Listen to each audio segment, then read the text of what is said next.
Your own CWC, your own GRMB, your own forest department, your own Polavaram project authority.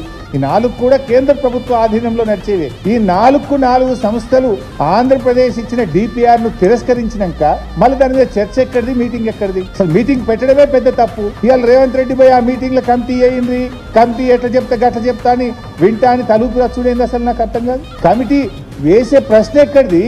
అసలు constitutional బాడీసే ఈ project కట్టడానికి వీల్లేదు, 7 రాష్ట్రాలతో మాట్లాడవలసి ఉంటుంది, పోలవరం ప్రాజెక్టు అనుమతులన్నీ తిరిగి తీసుకోవాల్సిన ఏర్పాటు ఉంటుంది, దీంట్లో తెలంగాణ రాష్ట్ర ప్రభుత్వం యొక్క కాన్సెంట్ కావాలి, రాష్ట్ర విభజన చట్టం ప్రకారంగా జిఆర్ఎంబి అపెక్స్ కౌన్సిల్ అనుమతి కావాలి. ఇవన్నీ లేకుండా అసలు ఇది జరిగే ప్రశ్నే లేదని విసిరి కొట్టారు, రిటర్న్ కొట్టిండ్రు వాళ్ళు. దాని మీద మళ్ళీ మీటింగ్ ఏంది? ఆ మీటింగ్ రేవంత్ రెడ్డి బోవుడేంది? కమిటీ వేసుడేంది? కమిటీ చెప్పినట్టు వింటా అని